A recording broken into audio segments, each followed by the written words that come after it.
जय जिनेन्द्र।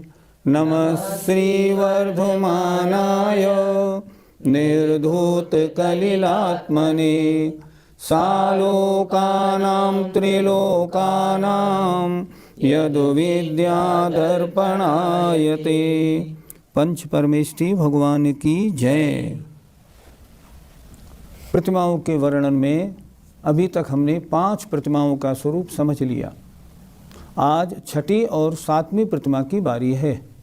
आइए श्लोक नंबर 142 को देखते हैं। अन्नम पानम खाद्यम लेयम नाश्नाति यो विभावर्याम्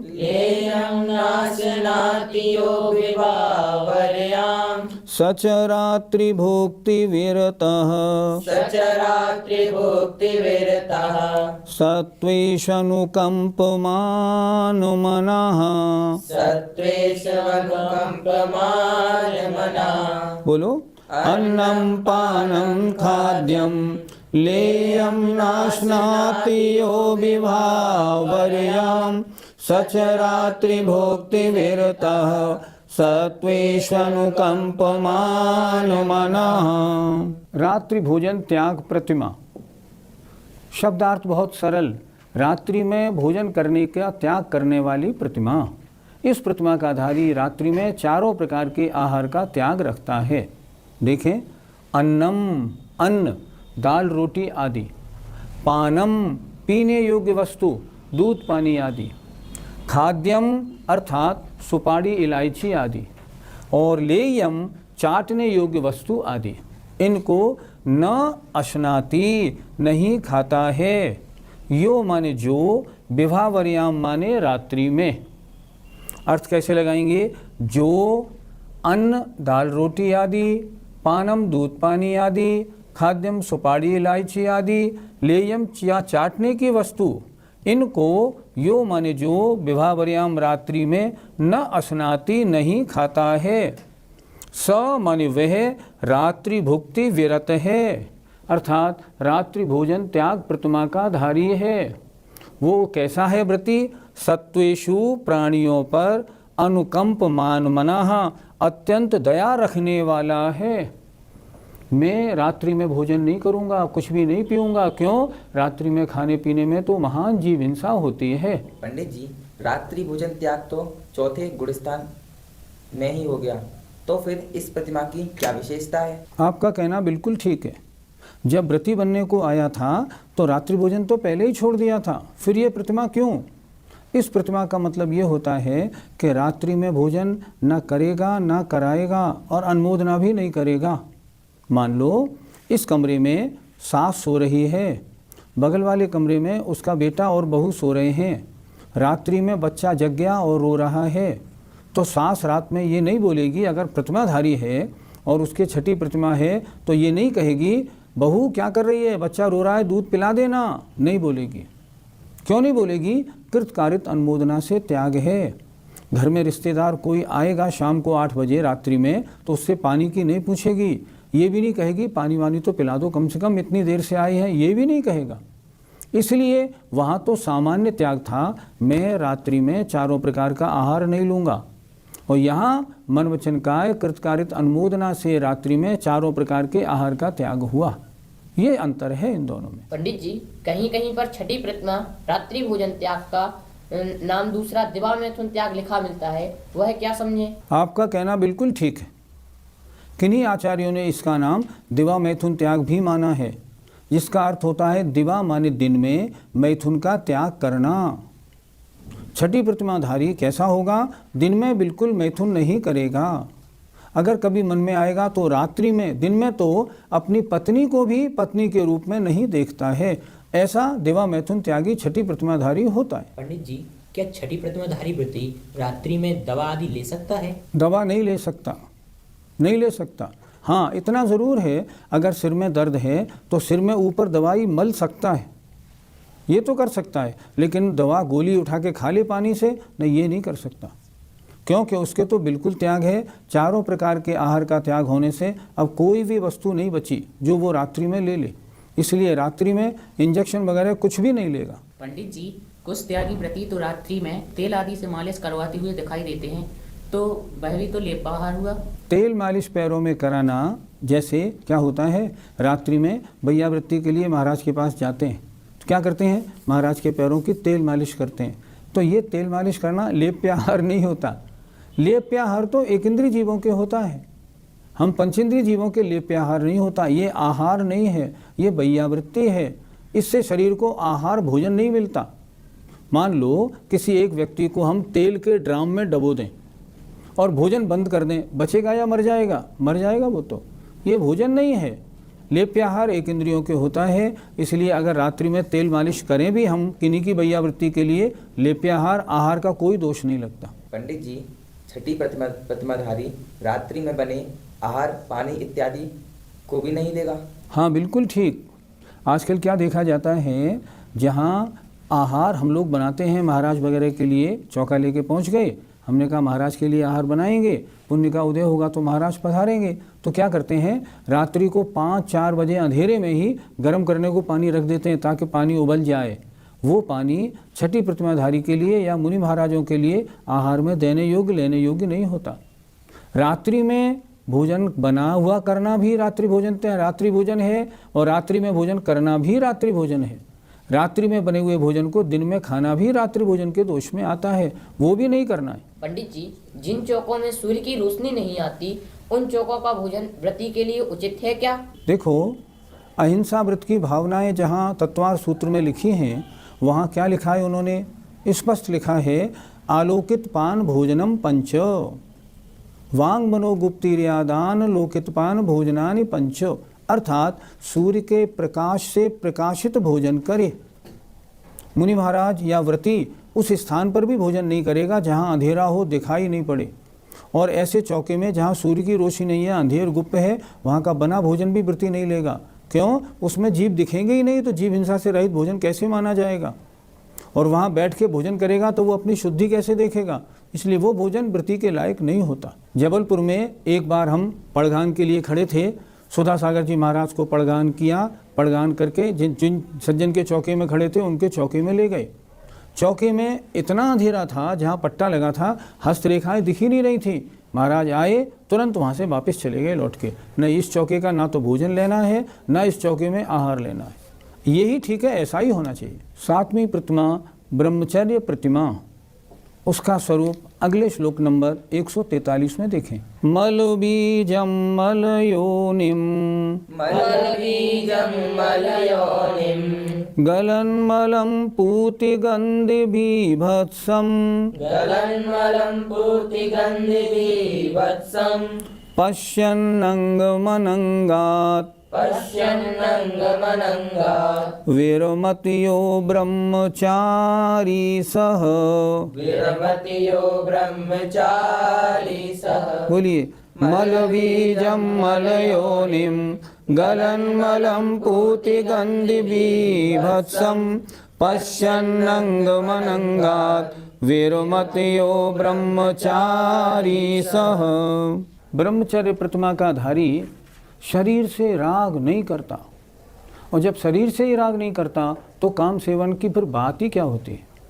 क्यों नहीं करता? इसके लिए लिखा है, शरीर कैसा है? मल बीजम, मल से उत्पन्न है, रजवीर से उत्पन्न हुआ है, गंदा है। मल योनिम, मलिनता का कारण है, मलिनता को उत्पन्न करने वाला है। गलन मलम, इसमें से निरंतर मल झरता रहता है। नव द्वार वहें घिनकारी, अस देह करे किम यारी।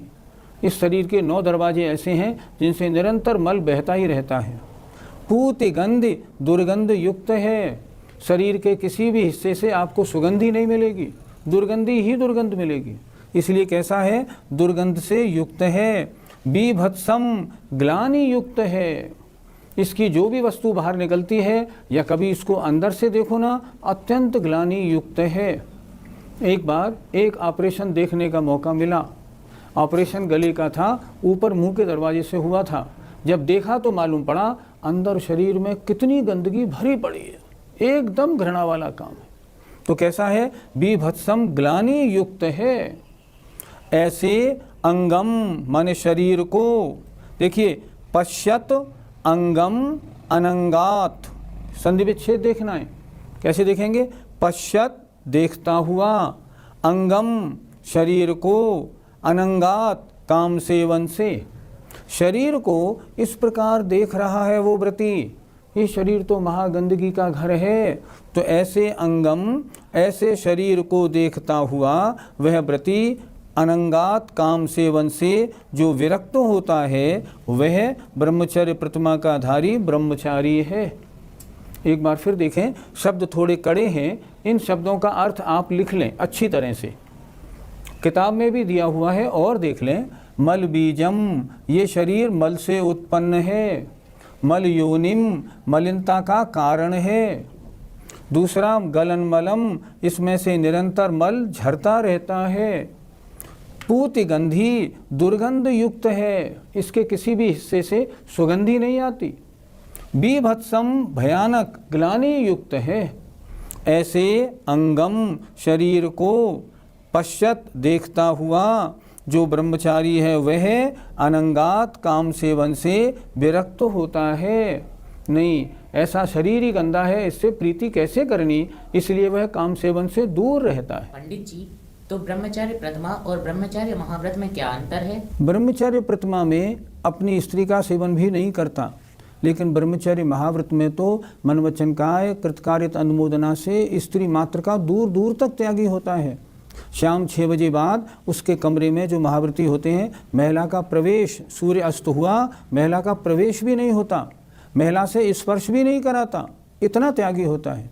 तो ब्रह्मचर्य प्रतिमा सिर्फ इसलिए स्त्री मात्र का त्यागी है, लेकिन ब्रह्मचर्य महाव्रत तो मन वचन काय कृतकार्यत अनुमोदना से स्त्री मात्र का त्यागी है। इन दोनों में बहुत अंतर है। पंडित जी, ब्रह्मचर्य प्रतिमा का धारी किसी की शादी में जाएगा या नहीं? किसी की शादी में नहीं जाएगा, क्योंकि शादी में जाना और शादी में बधाई देना, मुबारकबाद देना, ये भी काम सेवन का दोष है। सातवीं प्रतिमाधारी किसी शादी में नहीं जाएगा, किसी को शादी करने की राय नहीं देगा, किन्हीं को शादी करने के लिए लड़के लड़की बताएगा भी नहीं। देखो फलाने के लड़के से बात कर लो, उसकी लड़की से बात कर लो, ये भी नहीं बताएगा। काम सेवन के सब प्रसंगों से वो दूर रहने वाला ऐसा सप्तम प्रतिमा ब्रह्मचर्य प्रतिमाधारी होता है। पंडित जी, सप्तम प्रतिमाधारी आहार वगैरह कैसे लेता होगा? तत्वार सूत्र में लिखा है वृषयेष्ट रस त्याग, अर्थात गरिष्ठ और इष्ट रस का त्याग रखे। देखो अगर गरिष्ठ भोजन करेगा तो इंद्रियां बस में नहीं रहेंगी। गरिष्ठ भोजन करने से काम वासना उत्पन्न होती है। इसलिए सप्तम प्रतिमाधारी आहार कैसा करेगा? दिन में 1 बार करने की सोचेगा, 2 बार करता है तो पाप नहीं, और बड़ा सात्विक और हल्का भोजन करेगा। गरिष्ठ भोजन करेगा तो फिर सप्तम प्रतिमा नहीं पल पाएगी। इसलिए सप्तम प्रतिमाधारी का आहार बहुत सादा, बहुत सिंपल, और जो वस्तु अच्छी लगती है ना, इष्ट है, उसको दूर रखता है। क्योंकि इष्ट वस्तु अगर भोजन में आ जाए तो ज़्यादा खाने में आ जाती है। तो वृक्ष और इष्ट वस्तु का त्याग रखता है। पंडित जी, सप्तम प्रतिमाधारी व्रती की वेशभूषा कैसी रहती है? उसकी वेशभूषा बड़ी सादी और सिंपल। वह अमूमन श्वेत वस्त्र ही पहनता है। किसको दिखाने वस्त्र? पहले जब शादी हुई थी तब तो सबको दिखाने के लिए वस्त्र पहनता था, अब तो दिखाने का प्रश्न नहीं है। सजावट का, श्रृंगार करने का, रचपच के रहने का त्याग काम क्या? कुछ भी काम नहीं। तो अब उसकी वेशभूषा भी बहुत सिंपल रहती है, सादगी से रहता है।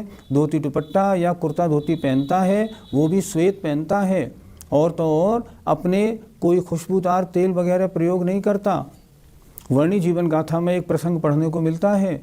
वर्णी जी को व्रती होने के बाद भी शुद्ध चमेली का तेल लगाने का बड़ा शौक था। एक दिन वो एक जगह अपना प्रवचन देने के लिए विराजमान थे। तभी एक बच्चा आया और उनके पास आके बोला, बाबा वैसे तो आप बाबा जी हो और आप चमेली का इतना खुशबूदार तेल लगाते हो। इतना कह के वो बच्चा चला गया। वर्णी गणेश प्रसाद जी को वो बात उस दिन बहुत चुभी, और उन्होंने जब अपना प्रवचन शुरू किया तो सबसे पहले उन्होंने यही कहा, आज मुझे यहाँ एक बच्चा गुरु के रूप में मिल गया और उसने मुझे टोका है, मैं आज से चमेली के इस तेल लगाने का त्याग करता हूँ। ब्रह्मचारी है मान लो कोई, अब खुशबू के प्रयोग का क्या काम? उसे तो अपनी 5 इंद्रियां बस में रखनी है, नहीं रखेगा तो कैसे बात बनेगी।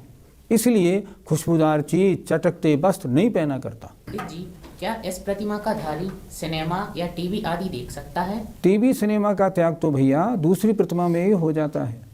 जो ब्रह्मचर्याण व्रत के धारी हैं वो ही टीवी सिनेमा नहीं देखते। अगर मान लो टीवी देखते भी हैं तो केवल वही प्रोग्राम देखते हैं जो धार्मिक होते हैं। आजकल टीवी में भी अश्लीलता भरी है, इसलिए उसको कैसे देखेंगे? नहीं देख सकते।